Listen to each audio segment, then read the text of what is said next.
bekjo bekjane kang lali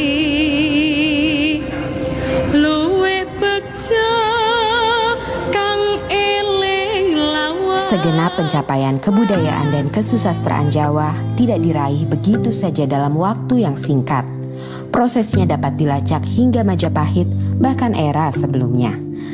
Dalam titian waktu, Mataram merupakan puncak dari kejayaan kebudayaan dan kesusastraan Jawa. Jawa pernah mengalami masa bisa dibilang mulai dari zaman Majapahit. Nah itu kemudian ada krisis dan kemudian akhirnya berdiri Mataram. Nah saya itu Mataram lebih melihat ke dalam. Nah, waktu itulah mulai sebenarnya dugaan saya dan pikiran saya proses pemurnian peningkatan mutu budaya Jawa. Nah, itulah apa yang dikatakan mulai periode yang disebut orang asing the Byzantine period of the Japanese history. Jadi zaman Bizantium dari sejarah Jawa ketika Jawa lebih sibuk memperhalus kebudayaannya. Nah, ya itulah baru mulai sebenarnya bahasa Jawa bertingkat-tingkat itu. Dulu bahasa Jawa satu saja. Penghalusan kebudayaan pada zaman Mataram berdampak pula pada aspek ekonomi. Orang-orang Jawa yang sebelumnya banyak menjadi nelayan dan pedagang, kini beralih menjadi petani. Disinilah dimulai era Jawa yang agraris. Salah satu indikator perubahan zaman itu nampak pada Pranoto Mongso. Bentuk formal penanggalan Jawa ini mulai diperkenalkan sejak akhir abad ke-17. Kalender ini merupakan panduan bagi para petani dalam mengerjakan sesuatu agar tak mengalami kerugian. Dari sinilah waktu waluku atau membajak sawah ditentukan. Akan tetapi, penanda bagi para petani dan Jogja dan Surakarta malah pecah dengan Mangkunegoro, Mangkunegaran dan pemerintahan kolonial yang sangat buruk. Pemerintah kolonial menekan petani dengan memaksa menanam hasil komoditas yang seluruhnya harus disetorkan kepada pemerintah.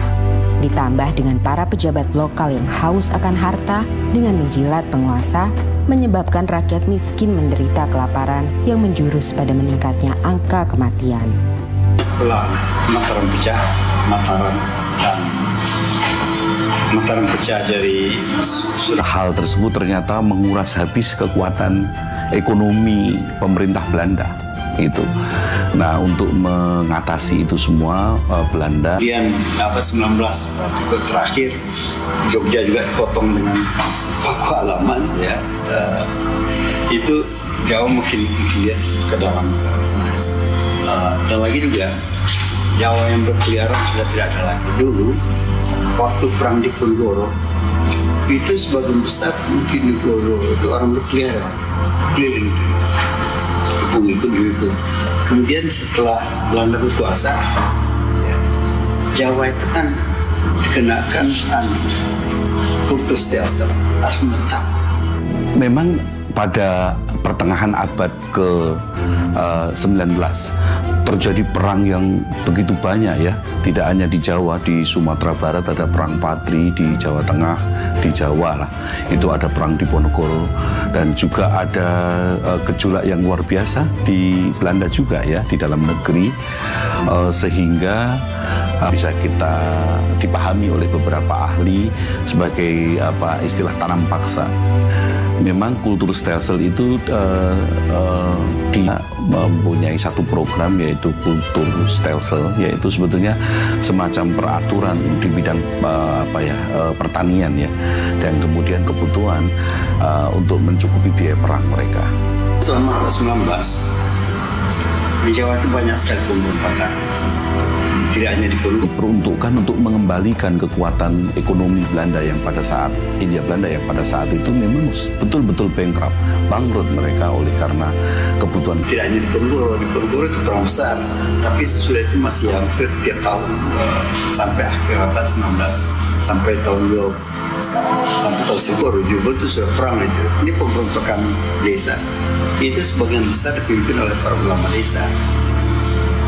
Jadi yang kira kecil adanya perang terbuka antara pemerintah kolonial Belanda dengan para pribumi Jawa, maka dibentuklah satu lembaga yang dinamakan 900 masih ada satu di sana berontak-berontak.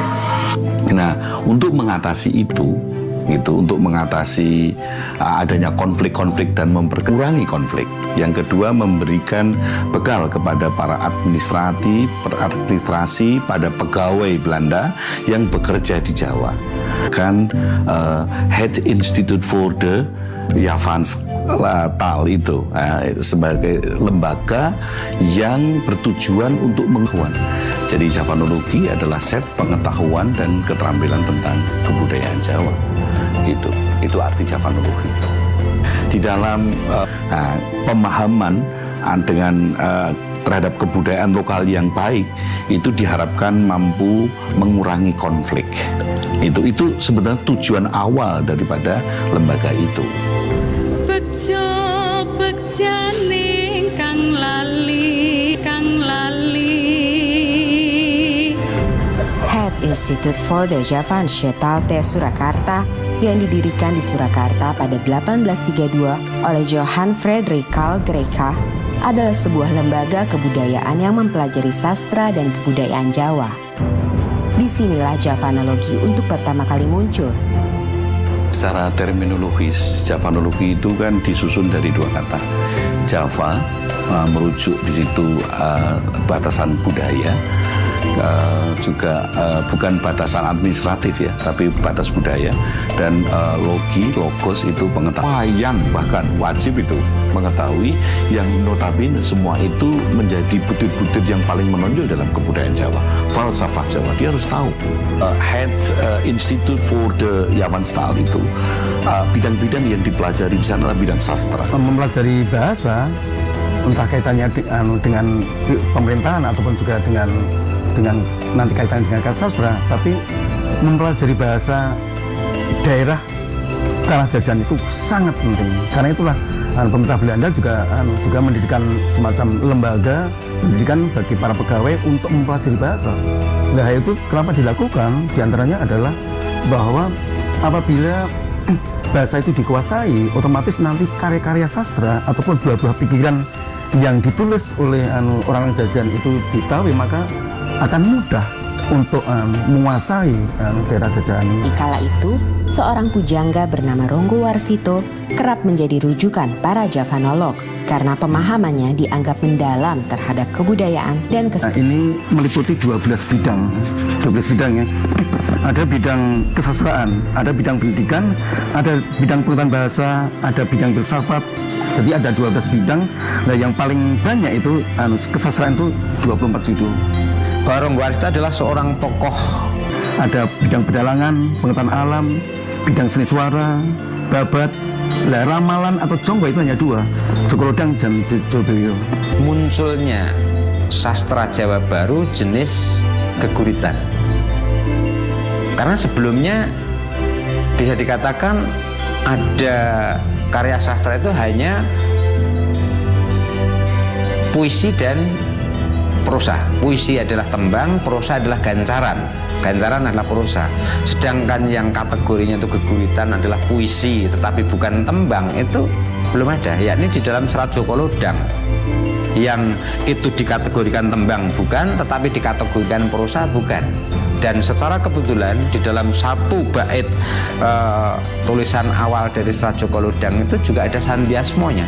Kalau dibaca dari atas ke bawah, suku kata yang pertama akan berbunyi Ronggo Warsito Boso Kadaton, sedangkan yang suku kata terakhir setiap baris bila dibaca dari atas ke bawah akan berbunyi Boso Kadaton Ronggo Warsito. Zaman dulu kan segalanya kan sensitif ya, apa-apa saja mungkin bisa dilaporkan ke Belanda, sehingga kan Belanda kan sangat berkuasa atas Sunan, dan Sunan mungkin juga agak pikir-pikir kalau ada warganya atau penggawa keraton itu yang menentang pada Belanda.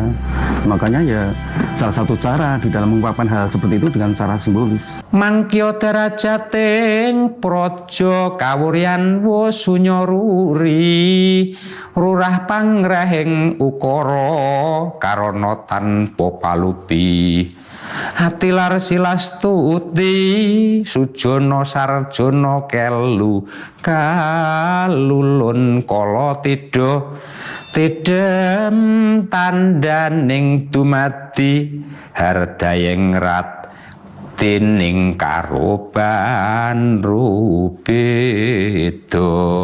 Ini adalah sebetulnya awal dari si Ranggawarsita jelas mengkritisi kondisi kerajaan saat itu. Punya raja, rajanya itu juga sekti, rajanya juga punya kewibawaan, pegawai-pegawainya baik. Tetapi kondisi saat itu tidak menyelesaikan masalah, huru-hara dan sebagainya. Sebagai pujangga Keraton Surakarta, Ranggawarsita memelihara hubungan baik dengan para Javanoloh. Salah satunya adalah Karl Friedrich Winter. Sebegitu datang di Jawa ini dan ketemu si Ranggawarsita, ternyata dia adalah seorang sastrawan, dia seorang yang cinta atas budaya Jawa, dalam hal ini sastra. Nah, karena dia itu juga sesama orang sastrawan, dia ingin menulis tentang sastra Jawa, merasa dirinya itu juga sudah barang tentu tidak sepaham seperti orang Jawa. Melihat seorang Ranggawarsita itu pujangga keraton yang juga sebetulnya sudah memasyarakat, artinya orang luar pun bisa dekat dengan Ranggawarsita, dia berguru, berteman, lalu sebagai seorang sahabat yang sama-sama menggeluti tentang budaya Jawa, dalam hal ini adalah sastra Jawa. Kalau kita lihat kronologinya, sebetulnya hubungan mereka itu pasca Yavanologi itu sudah berpindah ke Delft dan kemudian ke Leiden ya. Jadi sebetulnya itu keterkaitan mereka itu sebenarnya tidak secara lembaga gitu, tidak bahwa C.F. Winter memiliki keterkaitan dengan Java Institute Institute for the Javan Study, iya gitu. Tetapi untuk di Jawa ini memang mereka memang bekerja sama dan membuat satu kesepakatan bekerja untuk menghasilkan beberapa karya sastra. Misalnya Kamus Jawa Kawi, kemudian Serat Aji Soko dan seterusnya, itu kan karya-karya mereka. Ada beberapa surat yang secara kebetulan kami ada data yang menunjukkan komunikasi antara Winter bertanya tentang sastra kepada si Ranggawarsita, dan oleh Ranggawarsita pun juga ada bukti menjawab atas pertanyaan-pertanyaan si Winter tadi. Di luar menjawab atas pertanyaan yang tadi datangnya dari Winter, itu juga disertai dengan kepentingan-kepentingan secara kebutuhan ekonomi bagi Ranggawarsita. Ada permintaan dari Ranggawarsita pinjam uang, istilahnya ngijon terlebih dahulu ya, oleh karena kepentingan kekurangan secara ekonomis atau keluarganya ada yang sedang sakit, itu nanti mengajukan pinjam uang ke Winter, dan nanti cara mengembalikannya akan diperhitungkan dengan pekerjaan yang dilakukan oleh Ranggawarsita atas permintaan dari Winter. Namun memang saya juga bisa menyampaikan pada akhirnya mereka ada kerenggangan itu kan. Ada banyak hal yang terkait dengan aspek politis ya. Aspek politis, mungkin situasi politis di Belanda pada waktu itu, dan beberapa hal yang memang sejak awal tidak diminati oleh Ranggawarsita. Bejo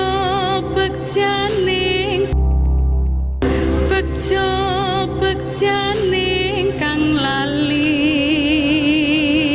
Dalam esainya yang legendaris, Javanology and the Age of Ranggawarsita, Kenji Tsuchiya menulis bahwa pujangga memainkan peran ganda ketika Javanologi Barat masuk. Di satu sisi sebagai sumber informasi bagi para Javanolog Eropa, sementara di sisi lain tetap sebagai orang yang memiliki pengetahuan esoteris mendalam, di mana pengalaman kebatinan Jawa menjadi sumber utamanya. Hal ini kerap dibaca sebagian kalangan sebagai suatu bentuk kontestasi paradigma. Walaupun materi kajiannya sama, tetapi paradigmanya berbeda, ia akan menghasilkan suatu analisa yang bisa berbeda. Dalam hal ini, paradigma orang-orang Jawa memiliki perbedaan dengan paradigma orang-orang Belanda. Sebenarnya background Ronggowarsito itu adalah budaya Jawa yang begitu organismik. Nah, sementara Winter, walaupun dia seorang turunan seorang Indo, tetapi dia tetap darah-darah yang barat, pemikiran yang mekanistik itu cukup kuat, sehingga kadang-kadang antara organismik dan mekanistik ini kadang-kadang terdapat perbenturan gitu. Saya melihatnya seperti itu. Desa Palar, Kecamatan Trucuk, Klaten menjadi tempat persemayaman terakhir Ronggowarsito. Semasa hidupnya, ia sering mengunjungi desa ini yang menjadi tempat sanak familinya berada. Tidak hanya Ronggowarsito, makam C.F. Winter juga berada di sini. Setelah pada 1984 makamnya dipindahkan dari kompleks pemakaman Belanda di Jebres, Surakarta atas izin Presiden Soeharto. Pada hari-hari tertentu, makam Ronggowarsito banyak dikunjungi para peziarah. Daya tarik Ronggowarsito sebagai pujangga besar memang tidak hanya terdapat semasa ia hidup. Bahkan hingga hari ini, setelah sekian lama ia wafat, pesona itu tak memudar.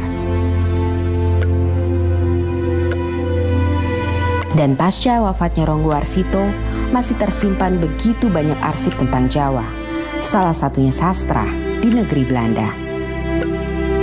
Arsip-arsip ini yang sebagian besar berisi tulisan-tulisan Jawa membuktikan peradaban Jawa yang tinggi. Namun sayangnya justru tidak dipelajari dan dimiliki oleh orang-orang Jawa itu sendiri. Sejak 1842, Javanologi sebagai lembaga sudah tidak lagi berada di Jawa. Namun, secara individu, para Javanolog masih aktif dalam melakukan penelitian dan pengkajian. Salah satunya adalah Pisho. Karya terbesarnya berjudul Java in the 14th Century yang terbit sebanyak 5 jilid. Karena kedalaman kajiannya, ia dikagumi oleh para pemikir Jawa. Satu di antaranya adalah Profesor Sudarsono. Pada waktu itu saya diutus ke negeri Belanda untuk kerjasama antara Indonesia dengan Belanda.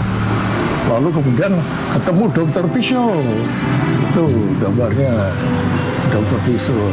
Lalu kemudian, wah, saya senang sekali saya mendengar saudara Sudarsono menggantikan saya. Wah, saya juga bangga sekali dianggap menggantikan dia. Karena Dr. Pisho itu luar biasa pinternya. Nulis kamus bahasa Jawa, orang Belanda. Kalau nulis kebudayaan rakyat. Tahun 2011, di Universitas Negeri 11 Maret Surakarta, berdiri pula Institut Javanologi yang berada di bawah naungan Lembaga Penelitian dan Pengabdian Masyarakat. Institut Javanologi ini bergerak di bidang kajian budaya, bahasa, dan sastra Jawa. Akan tetapi, walaupun bernama Javanologi, namun orientasinya sangat berbeda dengan Javanologi yang dibuat di Belanda dan di Yogyakarta. Pada era Belanda, tujuannya sudah saya sampaikan tadi adalah memberikan bekal pengetahuan kepada para pegawai-pegawai Belanda, orang-orang Eropa untuk masuk ke Jawa. Nah, tetapi pada masa kemerdekaan, pasca kemerdekaan, Javanologi memang untuk menghimpun ilmu-ilmu lokal, local wisdom, ya, yang begitu banyak tersebar dan tercerai, itu mau dihimpun. Nah, sekarang di era kami itu Institut Javanologi tidak hanya menghimpun, yang sudah dihimpun itu dicoba untuk ada hilirisasi temuan-temuan pada saat itu. Ini era kami ini sekarang adalah mencoba untuk membuat pembuktian, research dari beberapa temuan yang sudah dihasilkan pada saat itu.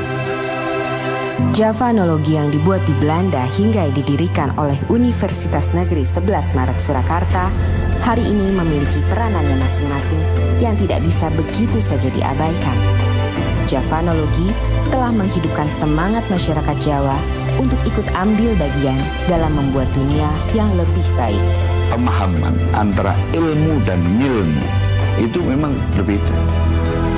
Ilmu bisa diekstrakan, tetapi ngilmu itu bagaimana aplikasi, bagaimana itu memiliki manfaat bagi dunia yang lebih cantik, yang lebih harmonis. Bagaimana teman-teman setelah menyimak tayangan tadi? Mari kita bersama-sama menjawab pertanyaan berikut ini. 1. Mengapa penanda pertanian dalam kalender Jawa menjadi panduan petani untuk melakukan aktivitas tidak berlaku pada era tanam paksa? 2. Jika ditemukan di suatu daerah di Indonesia, peninggalan peradaban masa lalu dan orang asing ingin menggali peradaban tersebut, apa yang akan kamu lakukan? Oh iya, jangan lupa untuk tetap belajar di rumah ya, dan jaga kesehatan dengan rajin mencuci tangan serta makan makanan yang bergizi.